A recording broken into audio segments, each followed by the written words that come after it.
Hello दोस्तों, welcome to my YouTube channel KVT geography.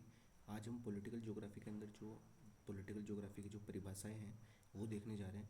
क्योंकि परिभाषा से क्या होता है कि परिभाषा से अपने नेट और यूजीसी नेट के अंदर, ठीक है, एक तो नेट के अंदर और एक असिस्टेंट प्रोफेसर के अंदर, खास करके एपी एग्ज़ाम के अंदर इसकी परिभाषाएं पूछी जाती है कि कौन से, जैसे पॉन्ड्स की ये परिभाषा है तो ये परिभाषा आपको वहाँ दे दी जाएगी और ये पूछा जाएगा कि ये परिभाषा किस ज्योग्राफर के द्वारा दी गई है। जैसे कि ये परिभाषा, एक परिभाषा वहाँ पे लिख दी और फिर चार ज्योग्राफर्स के नाम लिख दिए जाएंगे और ऐसा पूछा जाएगा कि ये परिभाषा किसके द्वारा दी गई है। ठीक है, तो ये सारी चीज़ें ऐसे पूछी जाती है। तो अपन जो चार पांच मतलब सात आठ परिभाषाएं हैं तो आज अपन इनको देख लेते हैं ताकि अपने को थोड़ा बहुत पता रहे कि किस किस वैज्ञानिक से और ने कौन कौन सी परिभाषा दी है। तो सबसे पहले आता है एनजेजी पॉन्ड्स।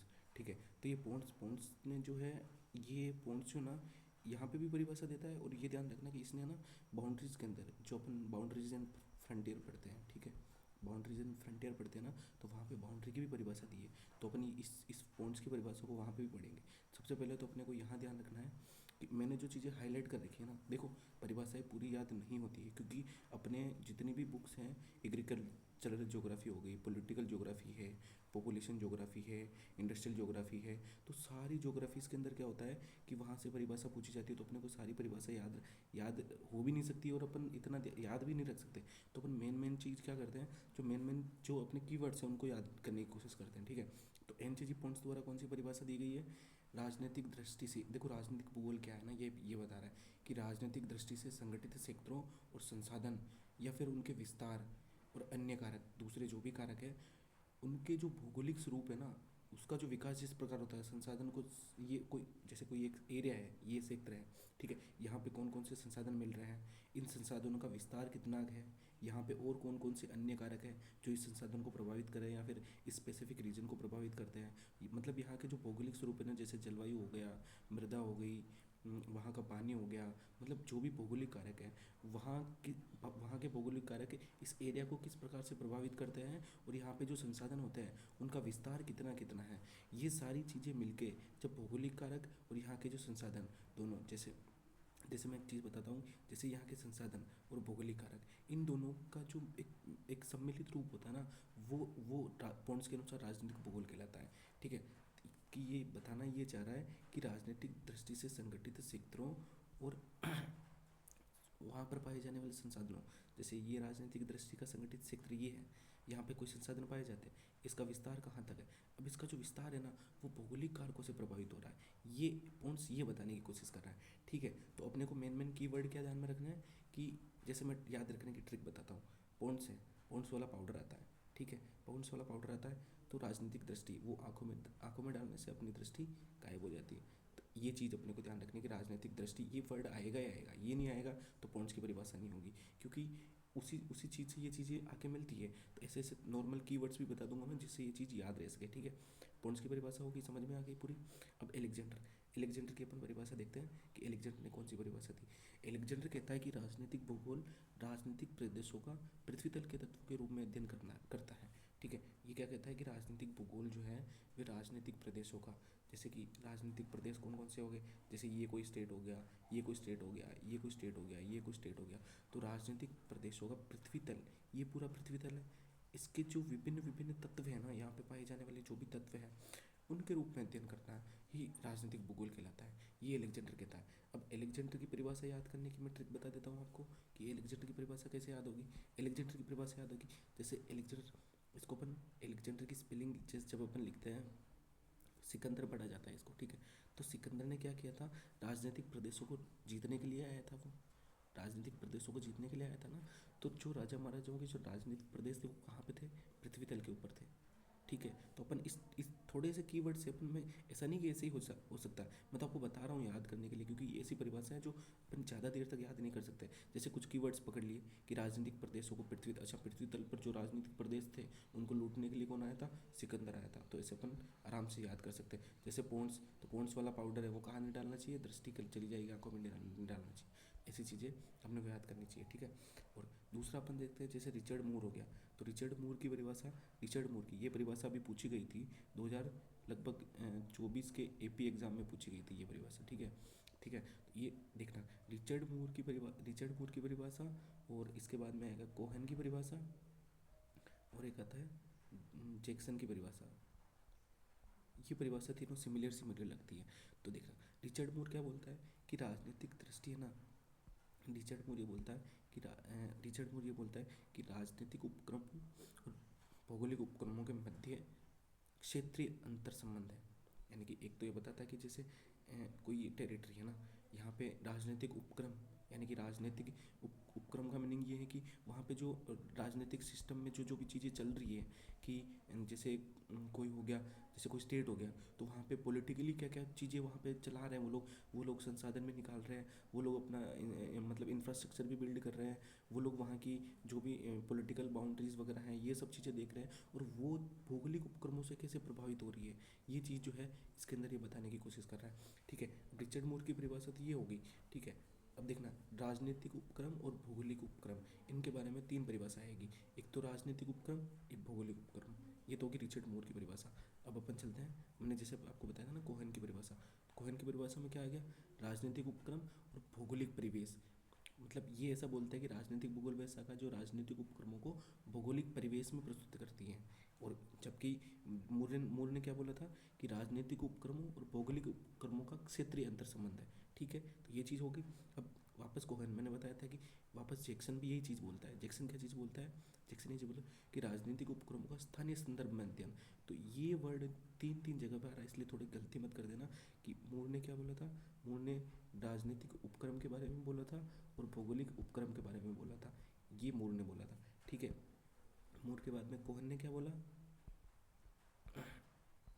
कोहन ने क्या बोला अपने को, कोहन ने बोला कि राजनीतिक उपक्रम जो है, कि राजनीतिक, ये तो बोला राजनीतिक उपक्रम, कि राजनीतिक भूगोल वैसा का जो राजनीतिक उपक्रम को भौगोलिक परिवेश में प्रस्तुत करने का कार्य करती है।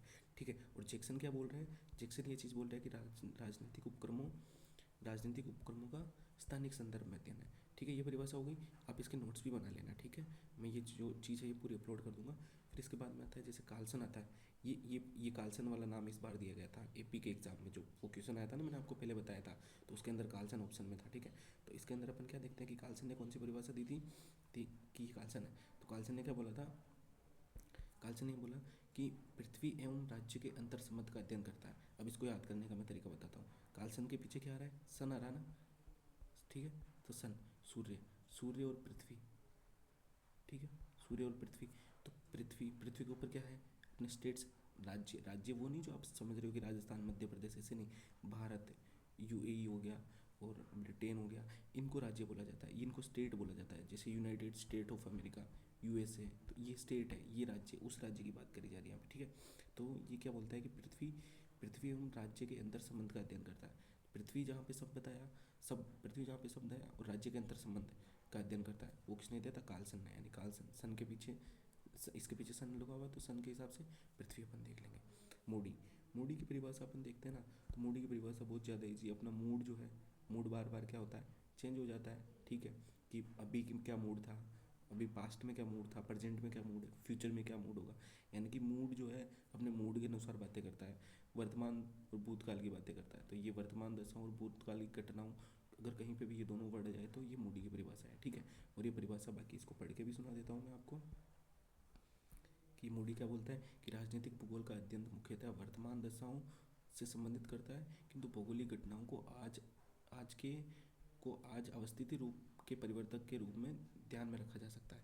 ये इसकी परिभाषा है। तो मैंने इस तरीके से याद कर रखा है कि मूड जो है अपने मूड के हिसाब से बातें करता है, ये वर्तमान भूतकाल की बातें करता है, सीधी बात। ठीक है, ये चीज़ याद कर लेना। दूसरा, रिचर्ड हॉडसन, ये मोस्ट इंपॉर्टेंट है, मोस्ट इंपॉर्टेंट, क्योंकि रिचर्ड हॉडसन एरियल डिफरेंशिएशन भी आता है और सेफर हॉडसन विवाद भी आता है, जिसको अपन ज्योग्राफिकल थॉट्स के अंदर पढ़ेंगे। ठीक है, और इसके अंदर पर देखते हैं कि रिचर्ड जो हॉडसन है, एरियल डिफरेंशिएशन, ये तो सबको पता होगा कि एरियल डिफरेंशिएशन किसने दिया था, रिचर्ड हॉडसन ने। ये अपन वहाँ पढ़ेंगे ज्योग्राफिकल थॉट्स के अंदर। ठीक है, तो रिचर्ड हॉडसन की परिभाषा अपन देखेंगे, तो इसको देखने के तरीके अपन क्या करेंगे, ये डिफरेंशिएट की बात करता है, यानी कि डिफरेंट डिफरेंट चीज़ों की बात करता है। तो इसकी परिभाषा में क्या चीज़ें आएगी, डिफरेंट डिफरेंट डिफरेंट डिफरेंट, ये चीज़ें आते ही ध्यान रखना कि राजनीतिक भूगोल भिन्न भिन्न स्थानों में विभिन्न राजनीतिक उपक्रमों का पृथ्वी तल पर व्याप्त विभिन्न लक्षणों से संबंधित अध्ययन करता है।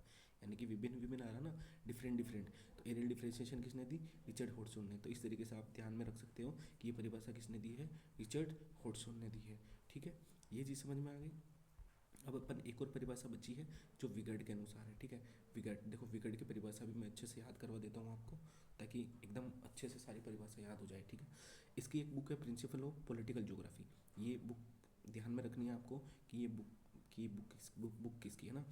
तो विगर्ड की परिभाषा अपन देखते हैं कि विगर्ड ने क्या, देखो विगर्ड के पीछे क्या आ रहा है? गर्त, गर्त आ रहा है ना। तो इसको अपन गर्त नहीं बोल के क्या बोलेंगे? इसको अपन बोलेंगे गर्त, विगर्त बोलेंगे अपन। ठीक है, तो विगर्त बोलेंगे तो विगर्त, गर्त कहाँ रहती है? गर्त नीचे की तरफ रहती है। ठीक है, गर्त कहाँ रहती है? गर्त नीचे की तरफ रहती है। तो गर्त नीचे कहाँ? आंतरिक भाग में रहती है ना। तो आंतरिक भौगोलिक तथ्यों की व्याख्या करता है राजनीतिक भूगोल। आंतरिक भौगोलिक तथ्यों की व्याख्या करता है जो राज्यों को विशिष्टता प्रदान करते हैं और जो राज्यों के मध्य मध्य संबंध स्थापित करते हैं। ये कैसे, मैं आपको समझाता हूँ। ठीक है, जैसे जैसे इसने क्या परिभाषा लिखी है कि आंतरिक भौगोलिक तथ्यों की व्याख्या करता है जो राज्य को विशिष्टता प्रदान करता है। जैसे ये कोई स्टेट है, जैसे मैं इंडिया के बारे में ले लेता हूँ, ये कोई स्टेट है। अब स्टेट जो है ये, इसकी जो बाउंड्री है, जैसे इसकी बाउंड्री हो गई, इसकी बाउंड्री, ये स्पेसिफिक इसकी बाउंड्री है। तो ये बाउंड्री इसके अंदर के भौगोलिक तथ्यों की व्याख्या करती है। ठीक है, यानी कि यहाँ पे ये अगर बाउंड्री लग गई ना, तो ये बाहर की चीज़ों की बात नहीं करेगी। ये चीज़ कहेगी कि भारत इस बाउंड्री के अंदर अंदर लगता है, इस बाउंड्री के अंदर अंदर भारत के इतने स्टेट है। तो अंदर के भौगोलिक तत्वों की व्याख्या करता है, तथ्यों की व्याख्या करता है। ठीक है, और एक राज्य को विशेषता प्रदान करता है। कैसे विशेषता प्रदान करता है? जैसे कि यहाँ पे है पाकिस्तान की बाउंड्री, ठीक है, और यहाँ पे बांग्लादेश की बाउंड्री, और यहाँ पे चाइना की बाउंड्री। तो ये बाउंड्री एक भौगोलिक कारक है, भौगोलिक तथ्य है। भौगोलिक बाउंड्री एक भौगोलिक कारक हो गया। तो ये एक बाउंड्री भौगोलिक कारक है।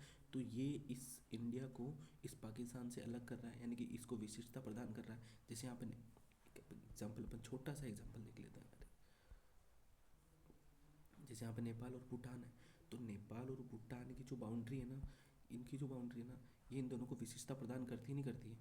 मतलब इन इससे भी अलग है, इससे भी अलग है, इसको विशेषता प्रदान कर रही है। तो ये यही समझाने की कोशिश कर रहा है कि आंतरिक भौगोलिक तथ्यों की व्याख्या करता है ये आंतरिक भौगोलिक तथ्यों की व्याख्या करता है जो किसी राज्य को विशेषता प्रदान करता है। ये इसकी परिभाषा है। दूसरा जीआरवी प्रेसकोट आता है। जीआरवी प्रेसकोट को निर्वाचन भूगोल के अंदर अपन पढ़ते हैं, इलेक्टोरल ज्योग्राफी के अंदर। इसका जो डेवलपमेंट के अंदर बहुत बड़ा योगदान होता है। ये सारी की सारी भूगोल की परिभाषाएं हैं जो आप अच्छे से देख सकते हो वापस, और इनको अच्छे से स्क्रीनशॉट लेके आप नोट भी कर सकते हो। बाकी ये जो परिभाषा है पूछी भी जाती है एग्जाम्स के अंदर, और आपको कुछ जाननी हो परिभाषा के बारे में, और मैंने याद करने की ट्रिक भी आपको बता दी है। तो आप अच्छे से याद करना इनको और अच्छे से देखना। ठीक है, थैंक यू।